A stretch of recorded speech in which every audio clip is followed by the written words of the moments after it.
당신이 궁금한 모든 이야기를 전해드리겠습니다. 안녕하십니까. 썰라운드 세계사 편을 진행하게 된 스토리텔러 썬킴 인사드리겠습니다. 반갑습니다. 자, 그럼 오늘 들려드릴 이야기를 소개해 드려야 되겠죠. 오늘 이야기는 바로 호주가 토끼에 잠식당한 사연은 입니다. 바로 토끼, 호주의 토끼 전쟁 이야기인데 여기 그 귀여운 토끼가 있죠. 까꿍 까꿍 까꿍. 토끼가 어떻게 울죠? 토끼. 자, 우리에게는 정말 귀여운 토끼죠. 토끼와 거북이가 한 마리 있으면 참 좋을 건데 우리에게는 귀여운 존재지만 놀랍게도 호주에서는 얘가 죽아 악마 같은 존재다. 악마 같은 존재가 아니라 진짜 악마예요. 호주 인구는요, 샘 해밍턴의 고향인 호주 같은 경우에는 일단 호주 전체 면적은 우리나라의 77배예요. 77배.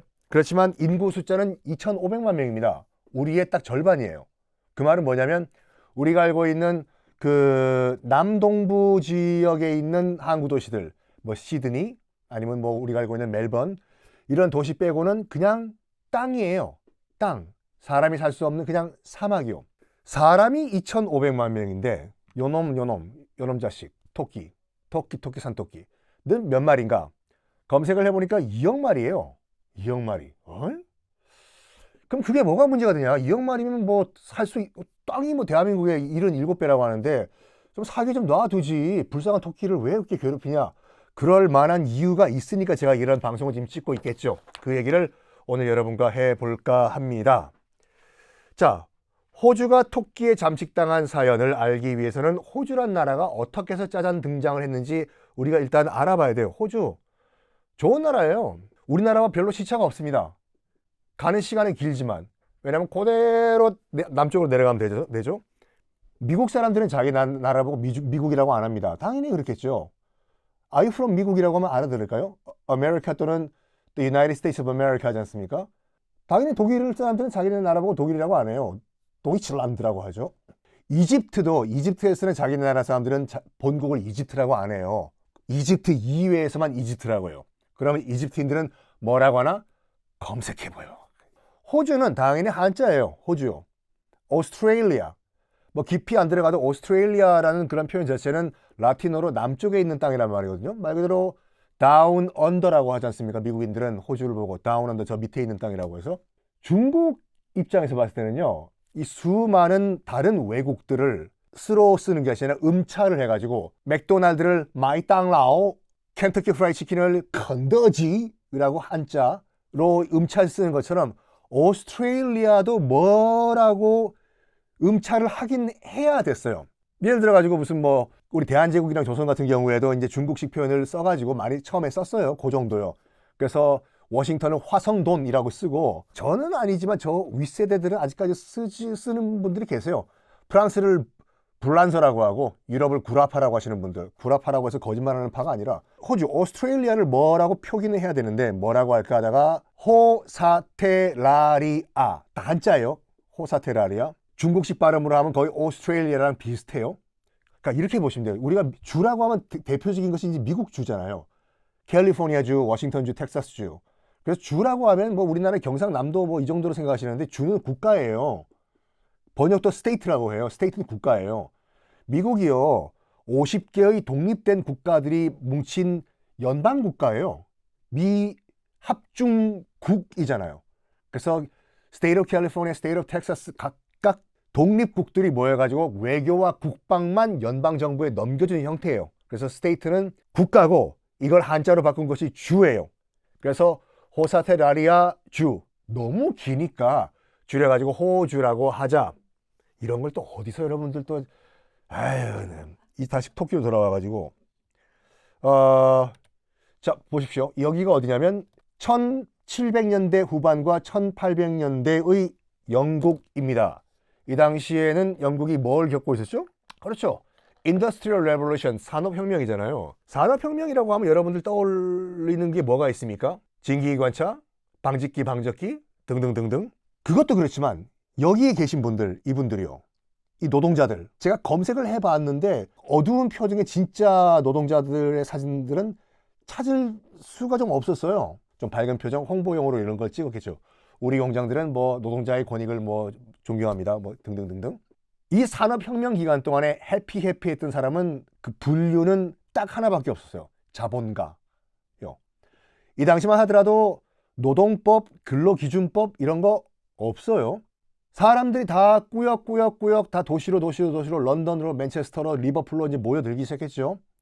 그럼 이겁니다. 자본가 입장에서 봤을 때는 아쉬울 게 없어요. 널린 게 노동력이니까 너 하루 18시간 일해. 그렇게 어떻게 삽니까? 나가. 19시간 일한다는 애 있어 여기. 너 나가. 20시간 일한다는 애 있어. 이렇게 되는 거 이게요. 그럼에도 불구하고 이제 악순환으로 계속 이제 농촌에서 도시로 몰려들고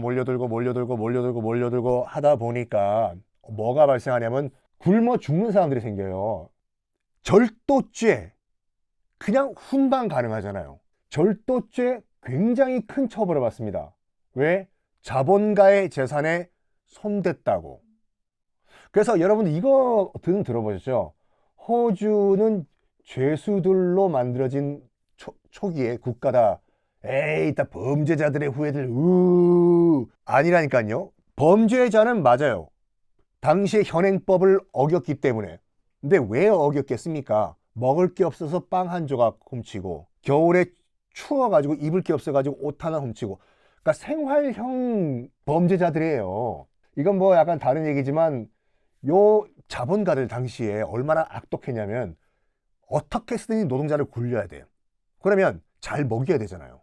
그렇다고 해서 진짜 양질의 음식을 줬을까? 그럴 리가. 영국 하면 생각나는 음식이 대표적으로 뭐가 있을까요? 프랑스는 많죠. 뭐 깜빠니유, 뭐 바게트 뭐 등등등등. 이탈리아, 이 방송을 알베르토가 보진 모르겠지만 모든 유럽 요리의 고향은 다 이탈리아예요. 피자 위에 파인애플 올렸다고 욕해요, 걔는요. 스파게티를 케찹으로 비벼 먹는 걸 보고 경악을 해요. 된장찌개를 케찹으로 끓여 먹는 거랑 똑같다고. 근데 영국 음식은 없어요, 의외로요. 생각나는 게 딱 피쉬앤칩스잖아요. 자기도 인정하는 게 뭐냐면 피쉬앤칩스 하나 있고 나머진 다 옛 영국 식민지로부터 갖고 온 음식을 영국인들이 확대 개발했다고요.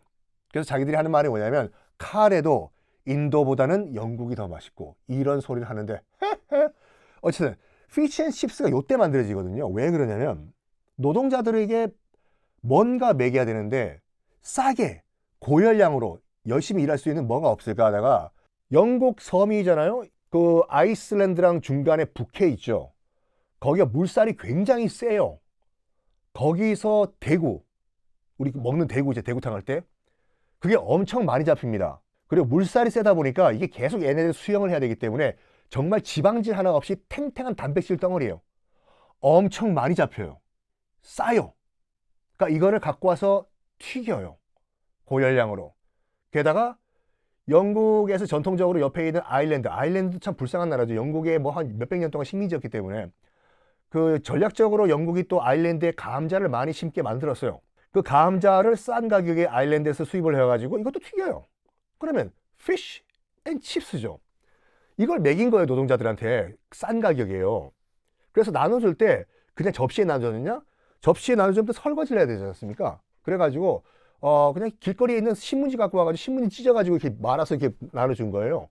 그래서 지금도 영국 런던에 가서 뭐 그 원조 피쉬앤칩스 집 가면은요, 거기에 지금도 신문지 이렇게 싸줘요. 진짜 신문지가 아니라 신문지 디자인이 된 종이로요. 그때 전통을 한번 느껴보라고 해가지고 가슴 아픈 전통이죠. 하여간 이때 정말 생활형 절도범들, 빵 하나 훔친, 추워서 옷 한 벌 훔친, 점점 늘어납니다. 정상 참작 이따위 없어요. 그러다 보니까 뭐가 발생을 하냐면 그 대도시에 있는 교도소가 수용 능력을 넘어서요. 깜찍한 발생을 합니다. 영국 그 당국이요. 오래된 상선, 그 다음에 오래된 군함, 그거를 런던, 그러니까 이게 뭐 이 앞바다, 바다에 정박을 시켜버리고 해상 감옥으로 만들어버린 거예요, 이걸요. 해상 감옥을요. 정확하게는 헐크선이라고 하는데, 그러면 일단 타로 거의 불가능하고 배 앞바다에 가둬버리니까 전염병이 나도 지구들끼리 죽어버리면 돼요, 안에서요.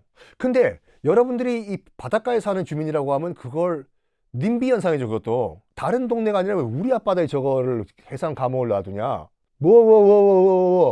한 거예요.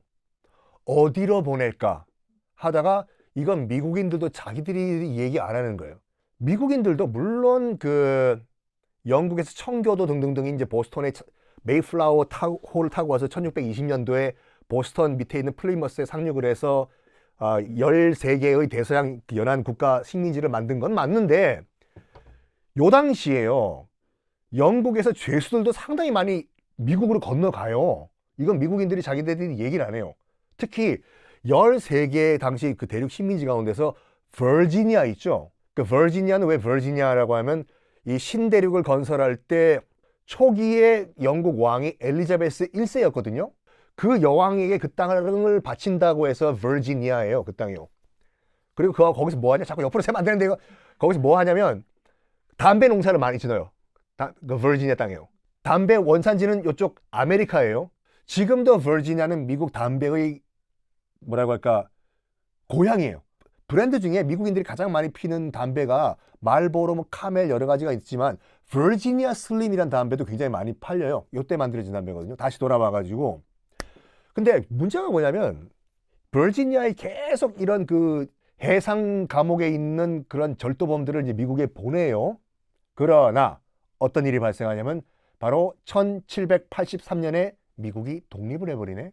뭐 정확하게는 1776년 7월 4일 날 필라델피아에서 건국의 아버지들이 독립선언을 하고 독립전쟁을 거쳐가지고 1783년에 파리 협약을 통해가지고 영국이 그래 식민지 독립 인정한다 해서 지구상에서 역사상 처음으로 미합중국이라는 나라가 탄생을 해요. 이제 영국 식민지 아니에요? 그러면 영국 입장에서 봤을 때는 더 이상 보낼 식민지가 없는 거예요. 어쩌지 어디다 보내지 하다가 예전에 네덜란드인들이 발견을 한 땅이 남쪽에 있는 거예요. 여기 호주 본토고, 그리고 여기가 타스메니아라는 섬이고, 여기에 이제 뉴질랜드가 이렇게 있어요. 호주는요, 대륙이에요. 섬 아닙니까? 섬은 섬이죠. 근데 기준점이 뭐냐면은 트럼프 대통령이 돈 주고 사든지 아니면 무력 점령을 하겠다라고 얼마 전에 말도 안 되는 소리를 했던 그린란드라고 있죠.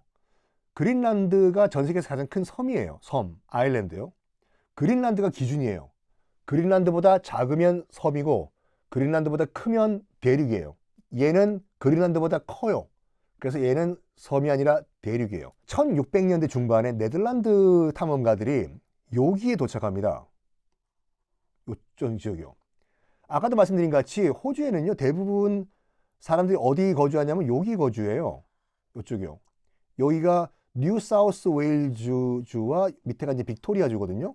여기에 우리가 알고 있는 시드니, 멜번, 많은 분들이 시드니를 호주 수도로 알고 계시다고 그러고요. 아니에요. 캔버라라는 도시거든요. 여기요. 하여간 여기 다 모여 있어요. 여기요. 여기만 살기 좋아요. 나머지는 싹 다 사막이에요. 네덜란드인들이 하필 여기 도착했네. 와보니까 야, 이거 뭐야? 이거 사막 아니야? 이거 괜히 왔다. 야, 이거 뭐 돌아갈 기름은 있냐? 기름은 없겠죠. 바람으로 가니까.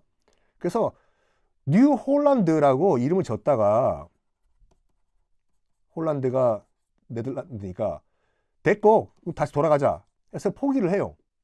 그런데 영국 탐험가이자 제독인 쿡 선장 있죠.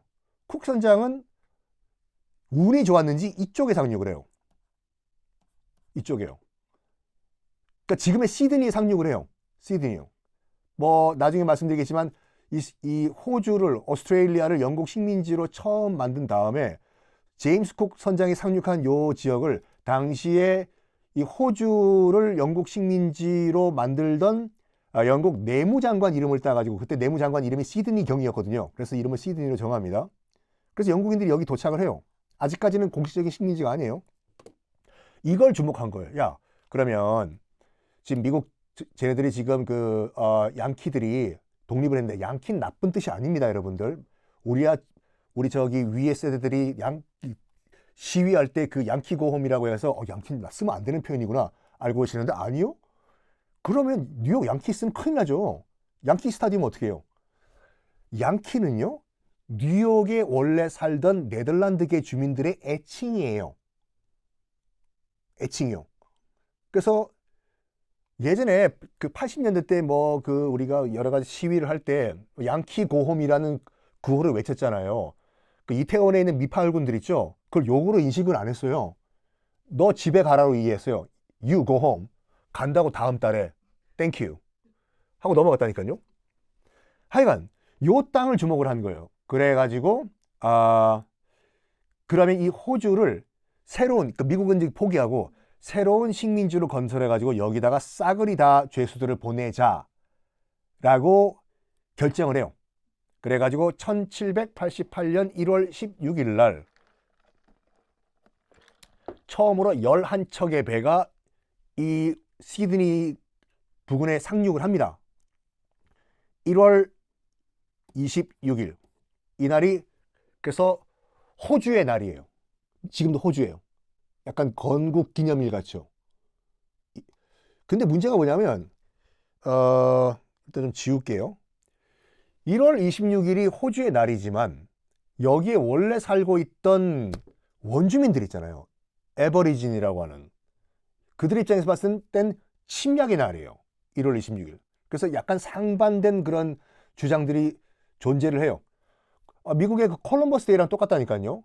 크리스토퍼 콜럼버스가 신대륙에 무슨 신대륙입니까? 그때 벌써 사람들이 살고 있었는데 그 도착한 그날 도착도 아니에요. 크리스토퍼 콜럼버스는 인도 찾으러 가는 길이었다니까요. 그 서인도 제도의 쿠바에 상륙을 해요. 정확하게는 그 산살바도르에 상륙을 하는데 콜럼버스는 죽을 때까지 서인도 제도가 인도인 줄 알았어요. 그래서 그 땅 이름도 서인도 제도잖아요. 서쪽에 있는 인도 제도. 그리고 거기 있는 원주민들도 인도 사람이니까 인디안이라고 부른 거예요. 그래서 지금도 미국에서는 인디안이라는 표현 쓰면 안 돼요. 정치적으로 올바르지 않다고 해가지고. 네이티브 아메리칸이라고 해야 되죠. 이분들 입장에서 봤을 때는 거의 절멸을 당했어요. 나중에 뭐 여러분 그건 나중에 따로 찾아보시겠지만 백호주의라고 해서 그러니까 백인들만 이런 오스트리아에 살 수 있다 이거예요. 자, 쭉 넘어가 봅시다. 지금 계속 이 노동자들이 나오죠. 노동자들이 나오고 이 노동자들이 이제 이 호주에 건너와요. 아까 말씀드린 같이 뉴 사우스 웨일즈 있잖아요. 여기 영국인들이 처음 도착해가지고 특히 제임스 쿡 선장이 왜 이름을 이렇게 지었을까요? 영국 보면은 영국 프리미어리그 축구라든지 아니면 뭐 저기 월드컵 좋아하시는 분들은 영국은 4팀이 참가하지 않습니까? 스코틀랜드, 잉글랜드, 그다음 웨일즈, 그다음에 북아일랜드 이런 식으로요. 영국도 연방이에요. 영국도 연합국이에요 이렇게요. 그래서 제임스 쿡 선장이 봤을 때 여기가 도착했을 때 우리나라의 77배의 땅인 줄 모르고 영국에 있는 조그만 동네 웨일즈 땅 정도 규모로 착각을 한 거예요. 그래서 남쪽에 있는 새로운 웨일즈라고 해서 뉴 사우스 웨일즈라고 이름을 지은 거예요. 여기다가요. 여기 도착을 해요.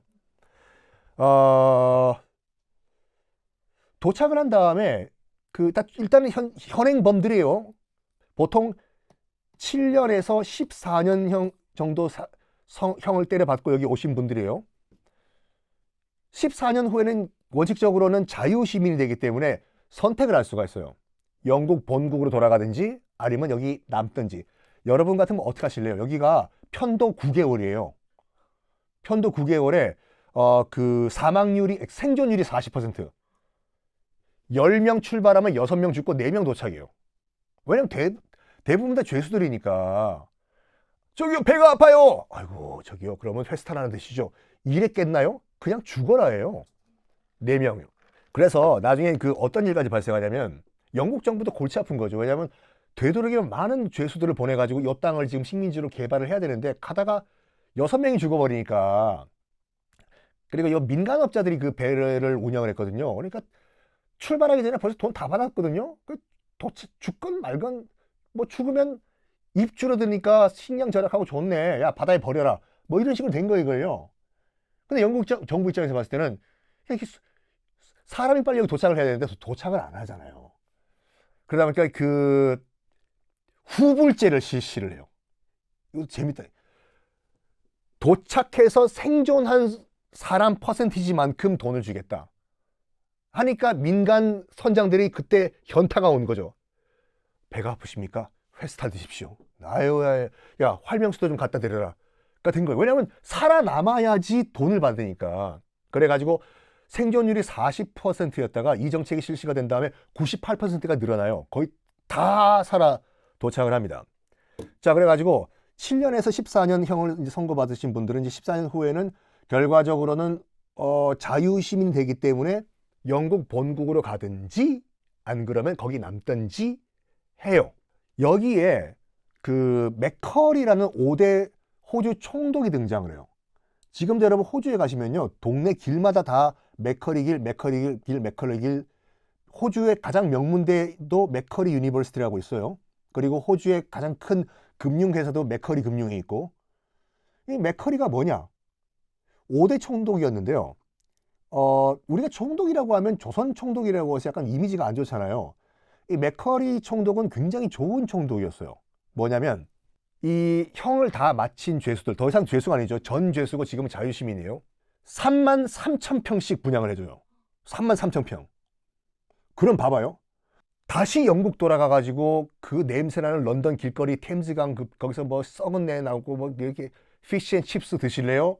아니면 33,000평의 지주가 되실래요? 그러면서 많은 사람들이 인생 역전을 합니다. 지금도 호주에 가면 맥커리 총독 묘비에 Father of Australia라고 해서 오스트레일리아의 아버지라고 나와 있어요. 도로들, 대학들도 이 양반 이름을 따고 있고 맥커리라고요. 그리고 이 맥커리를 여러분들이 그 딱 볼 수 있는 포인트가 어디냐면 미세스 맥커리 뷰 포인트란 데예요. 왜냐면 지금 요 사진 찍은 데 있죠. 저기서 반대 방향이요. 지금 가면은 의자가 있어요. 의자가 있고 저쪽을 바라보게 돼 있거든요. 왜냐면 그 맥커리 총독의 부인 미세스 맥커리가 자기 남편인 맥커리 총독이 뭐 뉴질랜드라든지 영국에 출장 갔다가 돌아올 때 이쪽 방향으로 돌아왔거든요. 그래서 남편을 기다리던 장소다, 자리다에 가서 거기가 미세스 맥커리 포인트고 거기가 가장 뷰가 좋아요. 그래서 그 자리에다가 오페라 하우스와 저기 하버 브리지를 만든 겁니다.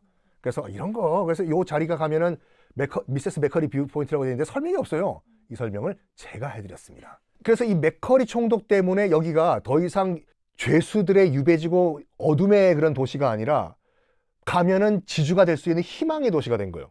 그래서 죄수 이외에도 너도 나도 호주, 오스트레일리아로 몰리기 시작합니다. 그래서 그 맥커리 총독이 그 호주의 아버지라고 불리는데 또 대박이 하나 사건이 벌어져요.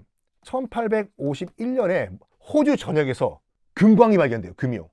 미국 캘리포니아에서 금이 발견된 게 1849년이에요. 9년. 동부에서 너도 나도 샌프란시스코로 가자 해서 골드러시가 요 1849년에 시작이 되거든요. 샌프란시스코를 그 본거지로 하는 미식 축구팀이 샌프란시스코 49ers예요. 49, 49ers. 이때 골드러시를 기념하기 위해 가지고요. 샌프란시스코 그 때문에 만들어진 도시거든요. 여기서 미국 캘리포니아에서 이제 금을 채취했던 그런 전문가들이 소리를 들었네? 호주에서도 금이 발견됐다고? 그래서 우르르 건너간 거예요. 49년, 51년 얼마 안 되잖아요. 특히 여기는 얕게 매장이 됐어가지고 조금만 걷어내면 그냥 금이 전역에서 발견됐어요. 그러다 보니까 이때부터는 진짜 죄수가 아니라 금 캐러 너도 나도 막 모여듭니다. 몰려들어요. 그러면서 오늘의 주인공 요 양반이 등장을 합니다. 영국 출신이었는데요. 약간 뭐랄까 향수가 있어요. 그러니까 요 양반도 지금 그 호주에 건너온 다음에 영국이라고 하면 여러분들 여우 사냥, 토끼 사냥 유명하죠. 그러니까 고향이 그리운데 뭐 잡을 게 없나? 고향에서 잡던 토끼가 없네. 그렇다고 해서 코알라를 잡을 수는 없고 코알라를 잡으려고 총을 쏘아도 가만히 있을걸요. 그래서 사촌한테, 영국에 있는 사촌한테 몇 마리를 보내달라고 한 거예요. 사냥 좀 하게, 토끼 사냥, 고향에 있을 때처럼. 그래서 몇 마리가 역사상 처음으로 호주 대륙에 도착을 해요. 근데 이 몇 마리를 다 사냥을 했으면은 문제가 없는데 몇 마리가 프리즌 브레이크를 해버렸네. 근데 토끼가요, 굉장히 교미 속도가 빨라요. 토끼가 그 먹이 사슬의 거의 제일 밑에잖아요. 그러면은 포식자들, 뭐 독수리라든지 아니면 뭐 여우, 늑대한테 안 먹히기 위해서는 최대한 교미 시간이 짧아야 돼요. 그래야지 종족을 번식할 수가 있거든요. 이 암컷의 자궁이 2개예요. 그래서 임신한 상태에서 또 임신할 수가 있어요. 그래야지 개체 수를 늘릴 수가 있으니까. 포유류계의 바퀴벌레라고 너무 번식 속도가 빠르다 보니까 빡빡빡빡빡빡빡빡 호주 대륙에 있던 터줏대감들, 코알라, 캥거루가 먹을 풀뿌리까지 다 뜯어 먹어버린 거예요, 얘네들이. 그래서 이른바 이 생태계에 대혼란이 와버립니다. 코알라가 먹으려고 딱 봤더니 먹을 게 없어. 캥거루도 딱 먹으려고 봤더니 먹을 게 없어요. 생태계에 대혼란이 오고 말았어요. 그러니까 나중에 이제 그 찍은 사진인데 1851년 이후에 처음으로 이 토끼가 상륙한 이후에 대규모 박멸 작전에 들어가요. 죽이고 한 후에 남은 게 지금 2억 마리라니까요. 별의별 수를 다 써봅니다. 일단 여우를 각 데려와요. 영국 대륙에서 여우는 많으니까, 여우 사냥됐으니까 성공하는 듯해요. 여우는 토끼를 잡아먹으니까. 문제가 뭐냐면은 여우가 한 원푸드 다이어트 하는 것도 아니라 토끼만 잡아먹다 보니까 맛이 없는 거야. 입에 질렸어. 딱 보니까 옆에 다른 게 처음 보는 것들이 있어요. 저 뭐냐, 코알라? 저 뭐 캥거루? 야, 우리 별미 외식하자. 야, 캥거루와 코알라 입장에서 봤을 때도 여우와 늑대를 처음 본 거예요. 쟤네들 뭐지? 큰 개인가? 하다가 잡아먹히고 악순환이 시작돼요. 심지어 이 토끼를 사냥하기 위해 가지고 군대도 동원했죠. 바이러스도 퍼뜨렸죠. 뭐까지 했냐면은, 그러니까 여러분, 자 영국에서 오신 여러분들 배가 고프시죠? 토끼 스테이크 한번 잡숴봐. 토끼 요리도 개발을 해요. 공교롭게도 토끼 개체수가 한번 쫙쫙 줄어든 케이스가 하나 있어요. 언제였냐? 1차 대전, 2차 대전 때. 1차, 2차 대전 때는 놀랍게도 호주와 뉴질랜드군이 참전을 해요. 그리고 아시다시피 호주는 한국전쟁에도 참전을 해요. 그러다 보니까 우와, 얘네들을 잡아가지고 약간 시레이숑, 군용 전투 식량으로 만든 거예요. 그 깡통으로 통조림을요. 그러니까 잠깐 그때 줄어들어요. 그리고 또 줄어든 케이스가 언제였냐면은 1820년대 후반에 29년에 대공황 터지잖아요. 대공황은 전 세계적으로 여파가 퍼집니다. 호주도 당연히 초기 자본주의로서 큰 타격을 받거든요. 지금 굶어 죽게 생겼는데 호주의 노동자들이 먹을 게 없고 뭐하냐? 쟤네들 잡아먹자. 굶어 죽을 바에 토끼라도 먹어보자. 그래서 대공황 때, 1차 대전 때, 2차 대전 때 개체수가 줄어들었지만 아까도 말했죠. 얘네들은 자궁이 2개라고요. 그리고 교미 속도가 거기까지 않습니다. 이거 물어볼까요? 안 물어보겠습니다. 여러분들이 물어보십시오. 토끼의 교미 속도. 나는 안 해, 이런 거예요. 하여간 지금 현재도 봐요. 이게 뻥튀기한 게 아니라, 그러니까 2억 마리가 넘다 보니까 별의별 변종이 다 등장한다니까요. 저 정도면 당근이 아니라 당근 하루비를 먹어도 지금 부족할 정도거든요. 토끼 잡은 것 좀 보십시오. 이야, 인구가 2,500만 명밖에 안 되는 호주에 죽이고 이렇게 죽였음에도 불구하고 2억 마리의 개체가 있다? 깜빡하는 순간 2억 마리가 4억 마리가 되고 10억 마리가 되고, 그래서 호주는 지금도 토끼와의 전쟁을 벌이고 있다라는 말씀을 드리면서 저는 오늘 강의 마치겠습니다. 토끼 파이팅!